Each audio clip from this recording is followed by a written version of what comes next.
Alright, so we're going to go ahead and get started here. We're going to start from the very beginning, which is the login for the MyNate site. So as long as you have created a MyNate login when Nate converted over to using that system in 2012, your original MyNate login will still work on the new site. If you don't have your password, you can use that lost forgotten password function to reset it. It'll send you an email. If you have any sort of problem where you can't get that email to reset your password, please contact Nate Customer Service and we'll be able to help you with that.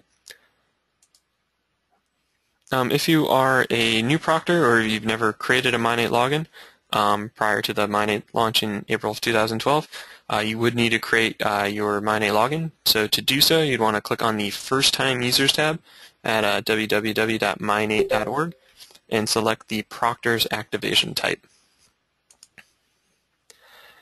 The site would then request you for three fields: activation code, Nate ID, and provider number. And those three fields correspond to your original pre-2012 login. The activation code, it would be your password, the Nate ID is your Proctor ID, and the provider number is your TO number. If you are a new proctor, you'll receive an email with those three fields, so it'll show you your activation code, your Nate ID, which is your Proctor ID, and your provider number. After that information is entered, click the Activate button. Your information will appear in the fields below, and then you just want to complete the remaining fields, which would include selecting a MyNate username and password. Once you are completed, click the Register button, which will send you a verification email, and that email is just to verify that your email address was entered correctly, as we use that email to reset your password. So once your email address is verified, and you do that just by clicking that link in that email and then logging in one time, you'd be able to log in normally on the website after that. And so we're going to start with paper exams and the new paper exam ordering process. So once you're logged on to MyNate to order paper exams, you'll want to go to the tab that says Order Paper Exams. Once you get there, you're going to have a window that says My Paper and Pencil Orders. And to create a new order, you'll want to click on the plus sign in the upper right-hand corner of that window. The first window that opens up is going to ask you to select your testing organization. So if you're a proctor for more than one testing organization, they'll be listed there. And then you just want to click the Select button to the right of the testing organization you're proctoring on behalf of. So for many of you, you're probably only registered with one testing organization. So in my case here, I'm a proctor for North American Technician Excellence, so that's the only one that shows up there, and then you just click Select. After you select your testing organization, you will then see the paper and pencil exam order screen. The first section will have you specify exam quantity per specialty type, and all you need to do is type in the number of exams you need for each specialty type. And we do ask that you limit the number of exams you order to what you reasonably expect to give. The total exams for your order will be displayed at the bottom of that section. So that's what that order form looks like. So you see here you have the specialty names on the right and then the amount on the left. You just type in the amount of exams you need for each exam type, and then it totals it down here on the bottom. The next section of the paper exam ordering process will ask you for dates associated with your order. The tentative test date should be the date you plan on giving the exams. If your order spans multiple test dates, please just indicate the date of the first exam session you plan on giving there. The I need the exams delivered by date is the date that you want Nate to aim to have your shipment delivered by. So Nate will give those exams to you on or before that date. Please note that Nate's print-on-demand service does need up to 8 business days to process your order without any rush shipping charges. So you do try to order out at least 8 business days ahead of time. If you cannot, Nate can rush that order. Just know that there is going to be there could be rush shipping charges if Nate needs to send it second day or next day air. So that's what those two date fields look like. So you have the tentative test date first, and then the I need the exams delivered by date second. Instead of, if you don't want to have to type in the date and time, you can click that little calendar icon to the right. That's what this second screenshot down here shows. So you just click on that calendar. It'll pop up the calendar here. You pick the date, and then you can use the up and down arrows to set the time, and then this button here will switch it from PM to AM. The next section of the order form will have you select the proctor and location of the session. If you're logging in as just a proctor, you should see your name there, and if you are the testing organization main contact, you may have a list of proctors you can select from.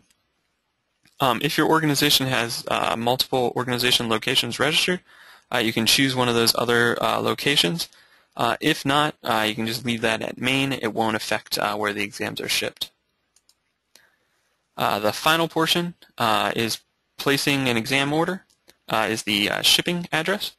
You can use the use location address to autofill in the shipping address with that testing organization's location. However, if you are giving an exam and you want them shipped somewhere other than that location, you can just skip that and type in your address as well. After you've completed the order form, you'll want to click the Save button in the lower right-hand corner, and then you'll see that exam order on your list of orders in the My Paper and Pencil Exam Orders window. And to the right of that order, there's going to be an action column, which will have a total of 3 options. There is View Edit Order. You can click on either one of those buttons to, before you submit it, you can edit the order, change the number of exams, change where it's being shipped, or any other part of the exam order. After you submit it, that button will gray out, but a View Order button, which is the eyeball, will light up. And from there, you'll be able to view the order, but you'd no longer be able to edit it. The next action button is Delete. Looks like the trash can, and that will just delete the order. Orders can only be deleted prior to submission. If you do submit the order to Nate and then realize you did that in error, please contact Nate, and then we can cancel it on our side. The final button is Submit, which looks like the airplane, and that button submits the order to Nate. And again, once you've submitted that order, you would not be able to edit it anymore. So that's what that looks like after you've created the test session. It shows up like that. And then there's the 4 action buttons to the right. First one would be View Order. Right now this order has not been submitted yet, so it is grayed out because the Edit Order button is still available. So if you click that pencil icon, you'll be able to edit any part of the testing session. And then the trash can icon to delete the order, and then the airplane icon to submit the order. After you click on that Submit button, a checklist is going to appear. That checklist will check to make sure the exam time, date needed, location, and exam quantities are all properly configured. If those all come up as green checks, the only one that will come up as a red X is billing process, but there will be a Make a Payment button below that. When you click on that Make a Payment button, there are 2 options. You can pay by purchase order, and that option will result in Nate sending your organization an invoice after the test session has been taken, returned, and graded.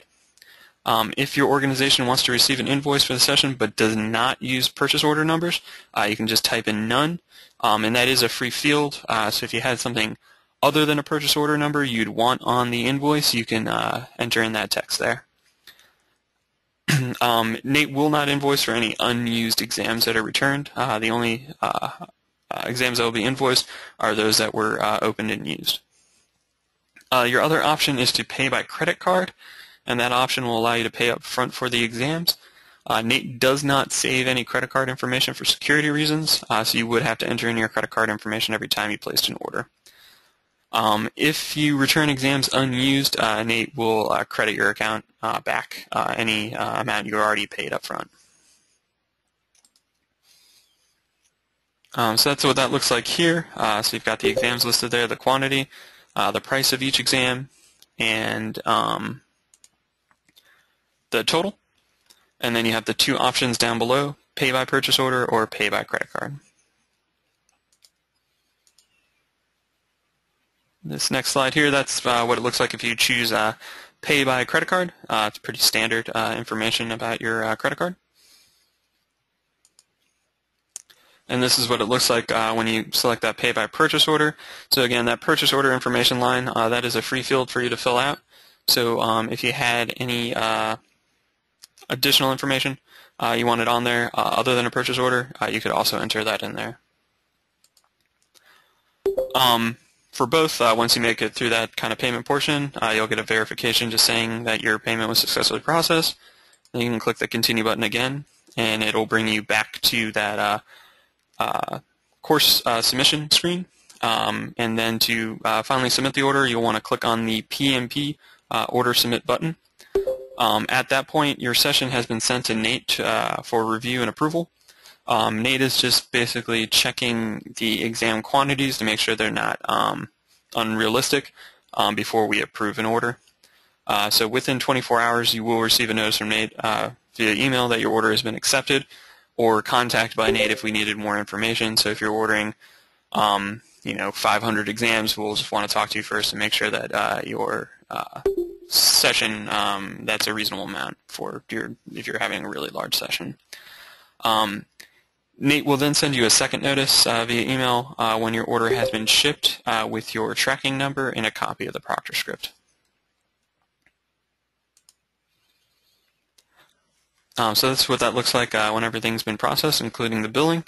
And then you just click that purple PNP order submit button down in the lower right-hand corner. And you should receive your exams on or before your need-by date. The candidates will have a sealed exam booklet for each exam they're taking and a demographic card. Prior to beginning the exam, please have the candidates complete their demographic card. That demographic card is going to capture all their information, such as mailing address, if they've tested before, their NATE ID number, email address, so on and so forth. And we do ask that you please make sure the candidate marks all their answers on the answer card and not in the exam booklet. They are Scantron answer cards. So if they mark their answers in the answer booklet, we have no way of scoring those, and we'll have to transfer their answers from the booklet to the answer card, and that can be a lengthy process. The answer card, test survey, temperature pressure chart, and other necessary exam items still tear out of the back of each booklet, so they will still have a unique answer card for each exam they're taking. However, if they're taking multiple exams, they only need to fill out the demographic card one time. There'll be multiple spots for each exam they're taking on that demographic card for them to enter in their code and which exam it was. After the candidates have completed all their exams, please have them seal their information in those return envelopes and then repackage and return all exam materials, including the Proctor, the test session audit form. And you will be wanting to return those materials to Nate directly at 211 Wilson Boulevard, Suite 510, and that's in Arlington, Virginia, 22201. And that concludes the paper portion. I'll now be moving on to the online testing portion. So once to create an online session, once you've logged into MyNate, you'll want to go to the Testing Sessions tab. To create a new session, you just want to click the plus sign in the upper right-hand corner of your My Testing Sessions window. And just like the paper order, it'll have you select which testing organization you're proctoring on behalf of. So your testing organization listed there, you just click the select button under Actions. The next section will ask you for general information about your test session. The test session now will just be selected to online, so you won't be able to change that anymore. And then the test session time is just the date and time of your session, and that's the date and time you plan on starting the session. Online exams will be available 24 hours prior to and after that scheduled time. So if a candidate shows up late or shows up early, not a problem. The next section would be to select a proctor. If you're creating it through your Proctor login, you should see your name there. If you're a testing organization contact, you'd be able to select any proctor from your testing organization.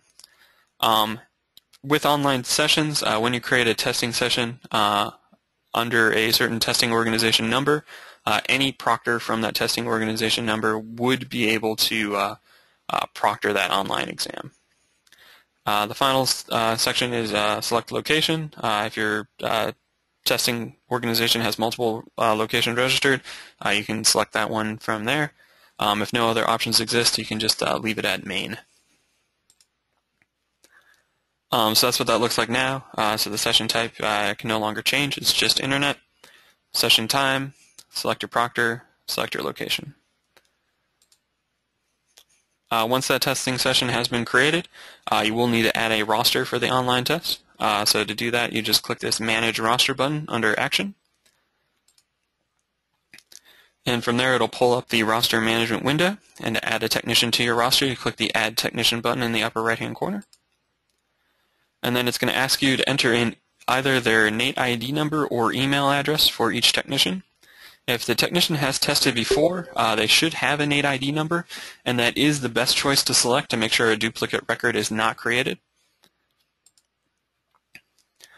So once you've put in the NATE ID and click search, it should instantly find the record.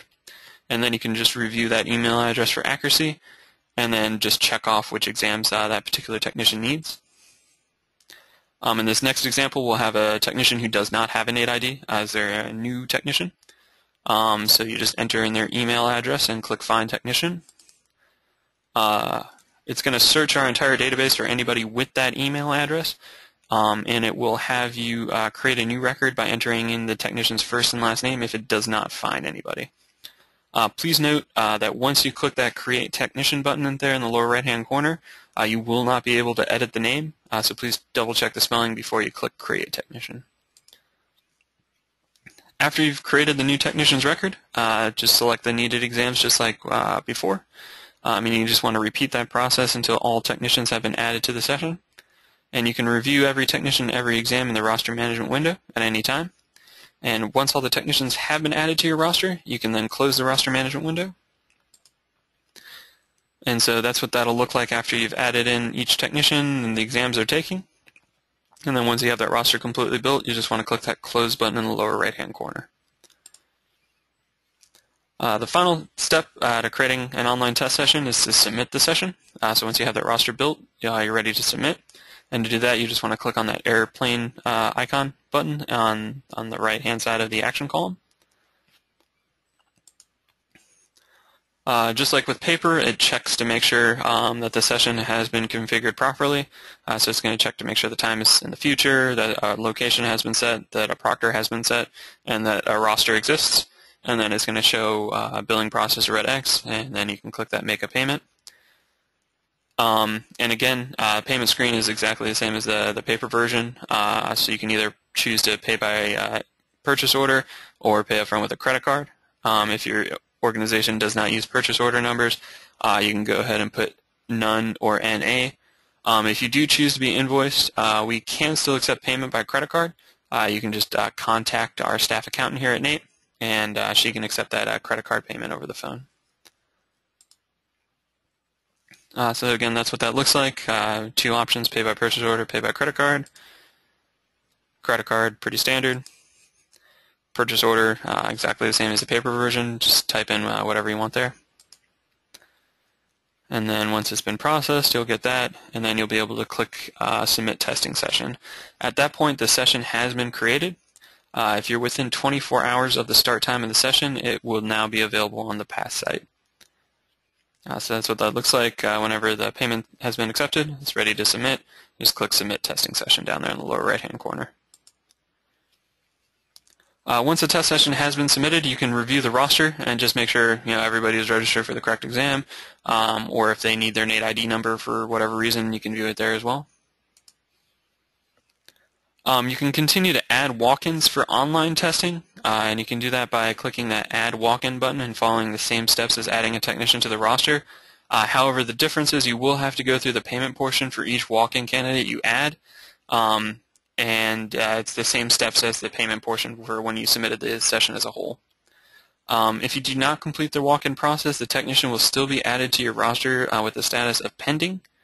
And you can complete that process by clicking the Submit button to finish up the payment portion of that, or the trash can to remove them from the list.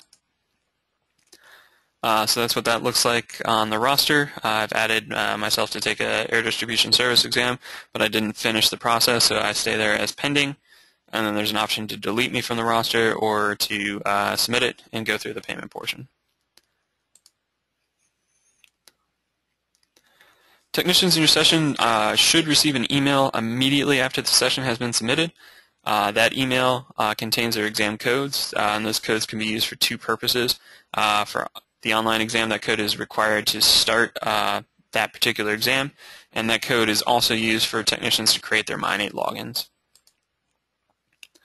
So that's what that looks like. I've been registered for an online exam. I'm taking the core and air-to-air heat pump service. So my email is going to have two passwords, one for the core and then one for air-to-air heat pump service. If a technician does not bring that activation code with them to the online session, as a proctor you can retrieve it.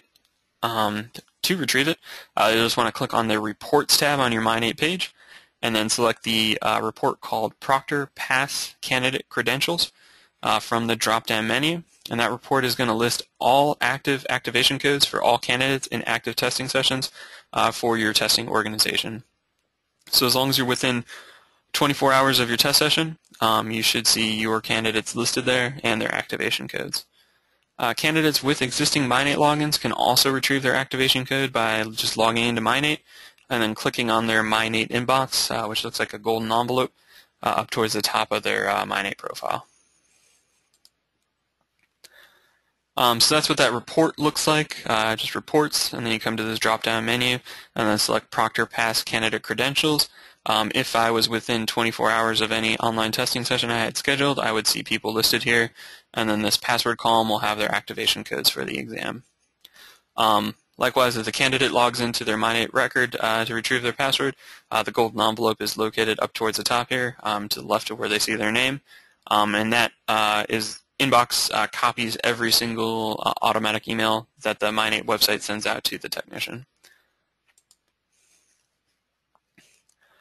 So when you're ready to actually proctor the session itself, so you've created the online session and your candidates have come in and you're ready to test, what you'll want to do is first go to your Pass tab on your Mine8 page. If this is your first time going to that tab, you will have to agree to the terms of use for the Pass site. Once you agree to the terms, you will be able to see your login for the Pass site. It is different than your Mine8 login. It's going to be almost all numerical. And then there's going to be a direct link right below your login with a link to that Pass site that will open in a new tab, and that does make it easy to copy and paste your login from that Pass tab over to the actual Pass site. So that's what that looks like when you click on the Pass tab.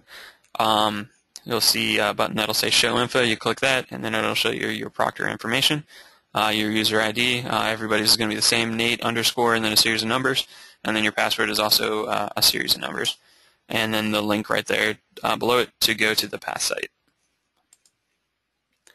Once you're on the Pass site, you will want to run the requirements test to make sure your computer and browser are configured properly to use the site. I would suggest doing that before your test session starts. Things like an updated browser, cookies enabled, JavaScript enabled, and so on are necessary for the site to run. Also, for the candidates to view the results at the end, you do need to have a up-to-date PDF reader, such as Adobe Acrobat, to view the results.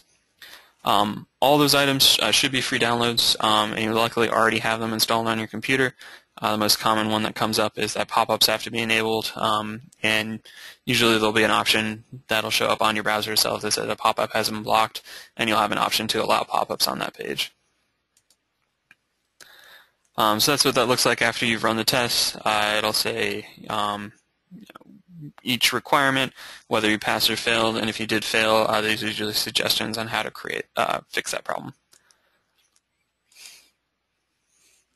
After you log in, you'll see a page asking you if you want to enable Castle Lockdown, and that's only available on Internet Explorer, and that locks your computer only to that browser window.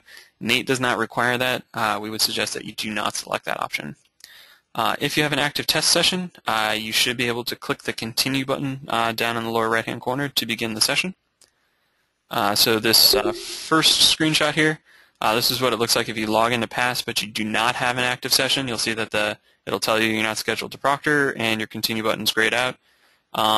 If you log in and you do have a test session scheduled and you're within the 24-hour time frame, it'll show up like this. It says to administer an exam, please press the Continue button, and the Continue button is highlighted. Again, here's where it tells you about using Castle Lockdown. do not check that. You don't need to. You don't need to lock down your browser. And then on the next screen, you'll select the candidate's name from the drop-down menu. Only candidates registered for your test session or other sessions at your testing organization and you're within 24 hours of should be visible there.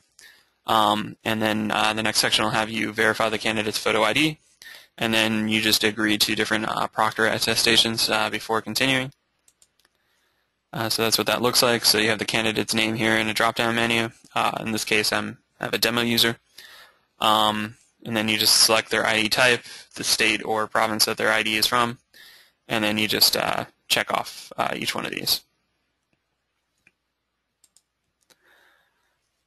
And then the candidate would be able to verify their own information on the MyNate site. So their contact information will be displayed there. If it's not up to date, they can go ahead and edit it. And then just know if there's anything wrong with the name, Nate would have to correct that on our side. People can't change their names before they start exams. And the activation codes that they put in there are case sensitive. All of the activation codes for the Nate exams are lowercase and they're alphanumeric. So in this case, demo user doesn't have any information to verify, so you just click yes. The demo password does have capital letters in it. Nate's will not. On the next page, the candidate needs to agree to several attestations. They're basic things like they're not receiving any help on the exam, they're not giving anybody any help on the exam, that sort of thing. And then at the very bottom of the page, the candidate would need to type in the word I attest. And once they type in that word, continue button will appear. And then they can click continue to begin the exam.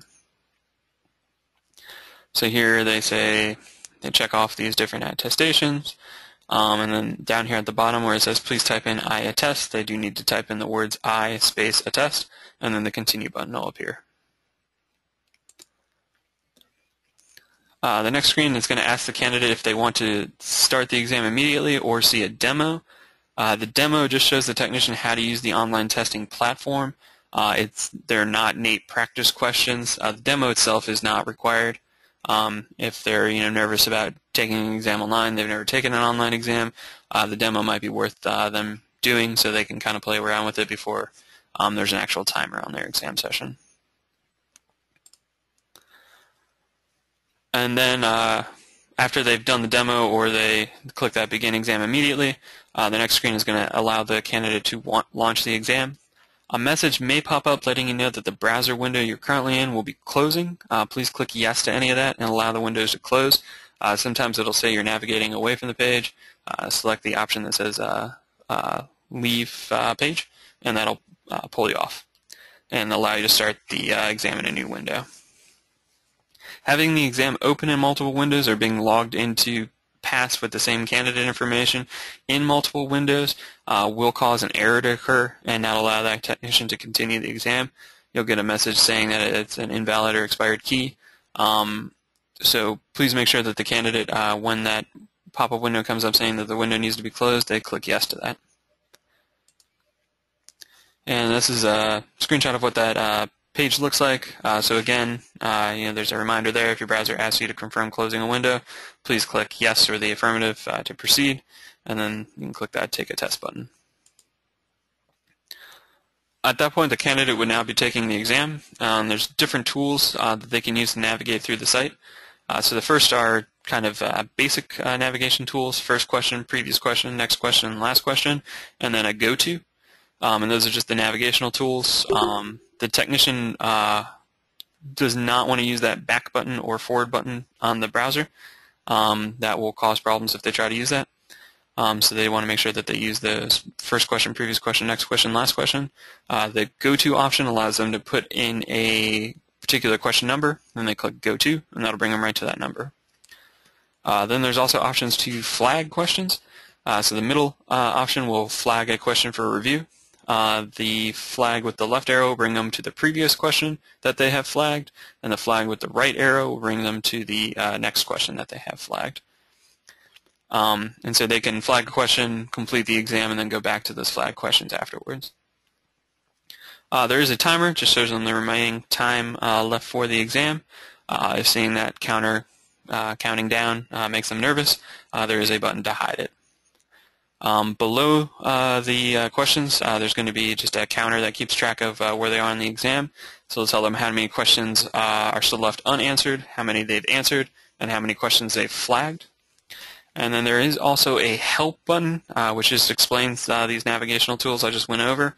But however, do note if they use that help tool during the live exam, the timer does not stop. So if they're unsure of how to use these types of tools, I would suggest them taking the practice exam first. So that's what that looks like when you have an actual exam up and running. This is the demo exam here. So you have the navigational tools up here in the upper left-hand corner. So the go-to option here, they can type in the number that they want to go to, click go to, and that'll bring them right there. Then there's the option to flag questions, move to the next flag question, previous flag question, calculator, help, show timer. And then they'd answer the question purely by clicking the answer and clicking next question. Some questions will have attachments that need to be viewed. So clicking the attachment 1 link will open up that attachment in a separate window. When the technician is done reviewing that attachment, they can close the X on that window. So it is open in a separate window. It has its own X to click to close it. If they do accidentally close the exam, it's not too big of a deal. You just have to log them back into the exam, and the timer does stop as soon as it detects that the technician has closed the window. So that's what that looks like here. So on the far right-hand side of the exam window, you have the attachment. You click that, it'll open up the attachment, and then it has its own X to close it. And Nate also has the temperature pressure chart and formula page that can be opened as an attachment on any question. Once the candidate is finished with the exam, they can click that Submit Exam button. The exam will submit automatically if time has expired. It will then bring them to a screen with a summary of the exam. It'll tell them how many unanswered questions they have left, if any, and how many flag questions they still have left, if any. And then the candidate, if the candidate still has time on the exam, they'll have a button to bring them back to the exam in general, or they'll have individual question buttons that'll bring them back to any flagged or unanswered question.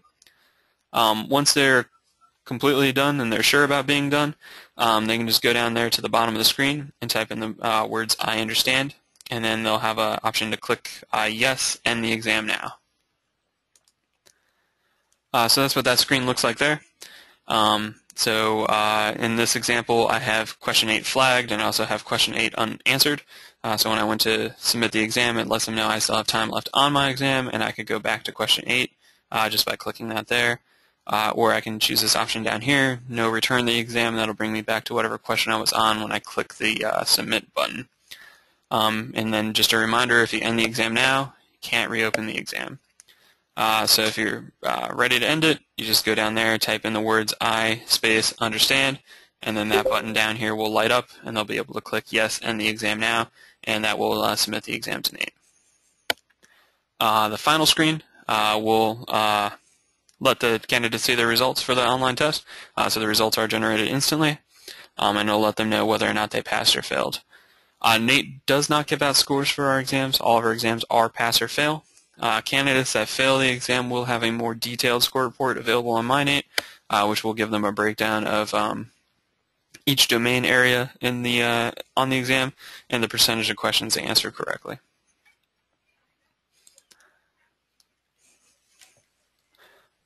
After the technician receives their email from either they've been added to a paper session after Nate has received it, or you've added them to an online session, they can create their MyNate login. Technicians with existing MyNate logins do not need to create a new account. All their information was imported from our previous system. The technician, if they are new, would want to go to mynate.org and then click on the First Time User tab. And then they'll want to select either paper-based exam or computer-based exam activation type, depending on what they took. We'll then ask them for their activation code, which was contained in that email, and their last name. It is case sensitive, so the first letter of their last name should be capitalized. The activation code contains all lowercase letters and numbers, all kind of circular-like characters are zeros and not O's. So that's a screenshot of what that looks like. So in this case, we have the person I registered, new technician. So taking computer-based exams, so that's their activation code, and then their last name is technician in my example. So once they enter in that, they can click that activate button, and then they're going to see some of their information populate the fields below, and then they'll just want to fill in everything else that hasn't been filled in, and then click that register button. In order to send out results and certification packets to technicians, NATE will need their email or their mailing address, and that's for the package containing their actual NATE patches. NATE has moved on to a eCert fulfillment for the actual certificates themselves, so we will need an email address in order to get them that link. They can click on that link, and then they'll be able to print out their own certificate or just send that link to people to verify their certification. To add or update a mailing or email address, the technician just needs to log into MyNate and then click on that profile button, and that screenshot below it's circled in red. If it's their first time logging in, profile will automatically open and they'll need to complete it before they can view any other part of their record. There's a mailing address window on their profile, so to add a new mailing address, they just click that add address button, and then they can enter that in there. To edit an existing address, they can just click that pencil. And then to star an address, so that lists as their primary address, and that's where NATE will send anything that we send out, so recertification notices, the packet containing their patches, that sort of thing. We're going to send that to the address with the star. It will never let you delete your starred address, so if I wanted to flip these around, I would have to click the pencil, star the home address there, and then I would be able to delete this address. NATE does suggest that technicians create their MyNate login prior to the test session if they're taking it online. If they are taking it paper with the changes to the system, they will need to wait until the session has been returned to NATE. However, they would be able to create that MyNate login as soon as NATE has built the test session, and then check on it probably about a week later to get their results. We also ask that if you please reinforce in your sessions that if the technicians don't provide their information or maintain their information, they can miss out on important things from NATE, such as recertification notices, their initial cert packet with their patches, so on and so forth. If technicians have any sort of difficulty creating their MyNate login, we ask that they contact NATE customer support at 877-420-6283 or asknate@natex.org.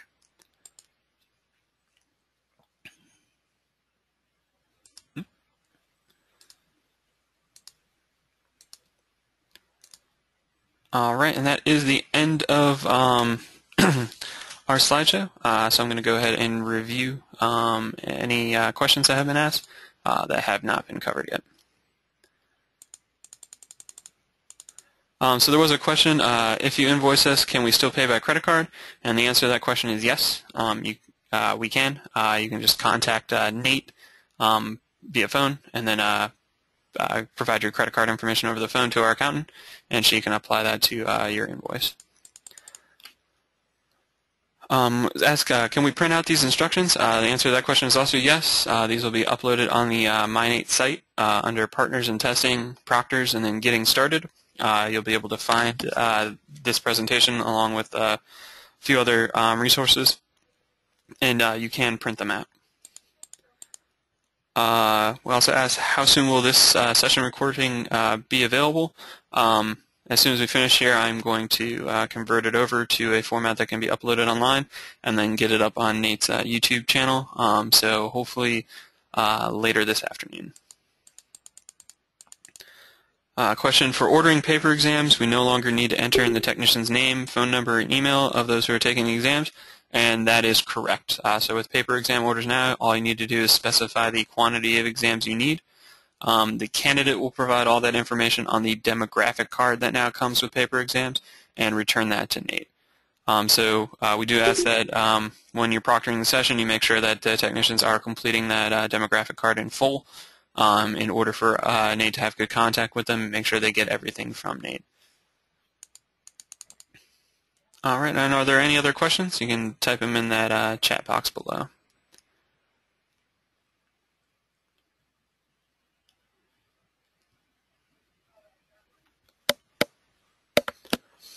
All right, we have a question. Will the technicians saved through Test Track be automatically updated with a profile? The answer to that question is yes. Any technician that tested with Test Track previously was already submitted to the NATE database and were uploaded and assigned a NATE ID number. So they should already be in our database, and they were in our previous one. So all their information was imported over. If any technician, because they use Test Track, they might not have their NATE ID, that sort of thing, I would suggest that they contact NATE customer service, and we'd be able to look up any of their information for them.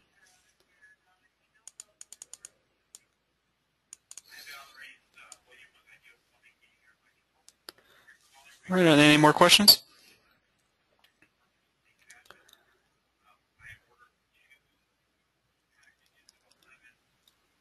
All right. Oh, here we go. After a customer has finished taking an exam, is there a way for the proctor to go in later and check the results?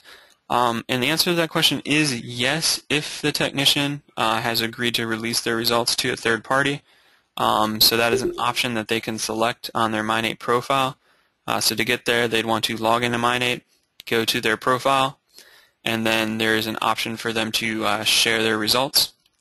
They just need to agree to that, and then you would have a report under that Reports tab called Technician Results Proctor View, and any technician that has agreed to share their results, it'll show as a pass or fail.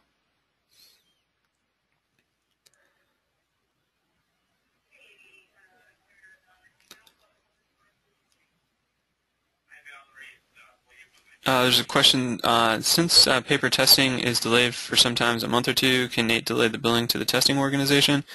And the answer to that is yes. If there's any sort of delay in the scoring of the exams, NATE does not invoice until after the exams have been processed. With this new system, it should eliminate most of the delays we were having with scoring paper exams, as they were almost always a result of the roster that was submitted to NATE not matching the answer cards that were submitted to NATE. So we'd have to spend time contacting technicians, contacting proctors to match those up before we were able to score them.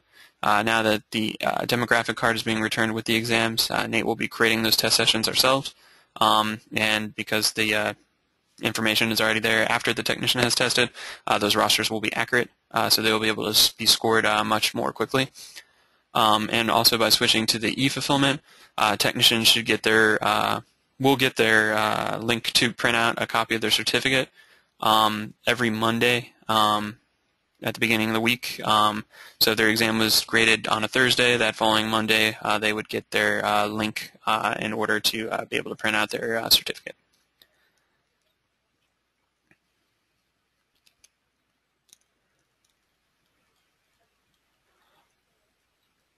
And a question asked, how quick is quick on getting their scores back? How the system is set up now, the exams will be returned to the NATE offices here. We'll open up those exams, take out their demographic cards in order to build the test sessions. We'll then forward on all of the answer cards themselves to our current exam vendor, build the test session, and then same day. And then once our exam vendor receives those answer cards, they'll be able to score them. They do the scoring once a week, like they do now. So as soon as those exams have been scored, those results will get posted up on the MyNate site. And then the following Monday, they'll receive an email from Badge Cert with their e-certificate that they can print. So the changes to this process should not increase the scoring time. In most cases, it will decrease it as we have more accurate rosters now. If anything, it might increase the scoring time by a day or two if we get the exams and it just lines up poorly with weekend or something along those lines. We have a question. I just sent back a box of completed exams to Mooresville, North Carolina, since that was on the test session audit form. Is that going to be okay? And the answer to that question is yes. So any exam orders you placed prior to yesterday, March 2nd, you can still return those directly to Castle Worldwide at that Morrisville, North Carolina address, as we already have a test session built for those as you ordered them through the old way. Any new orders that you placed March 2nd moving forward would need to be returned to Nate so we can create those test sessions.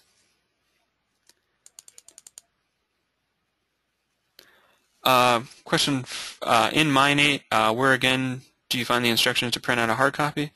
It's natex.org, and then it'll be Partners in Testing, and then Proctors, then Getting Started, and that's where those will be listed. We can also send out an email after this webinar has been completed with a copy of this presentation for all of you to print out.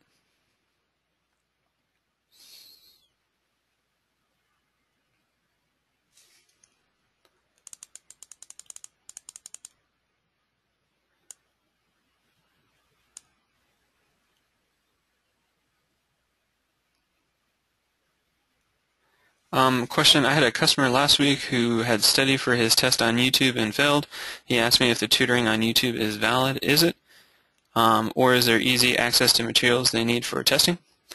Any sort of training videos they found on YouTube were not produced by Nate, nor are they reviewed or endorsed by Nate, so I can't speak to their validity.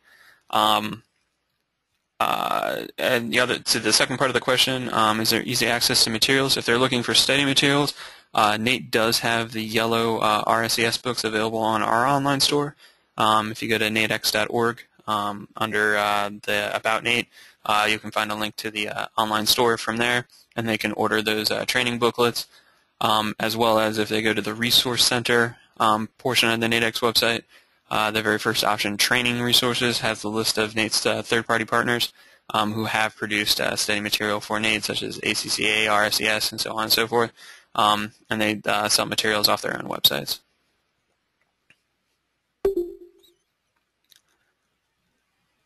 All right, are there any other questions?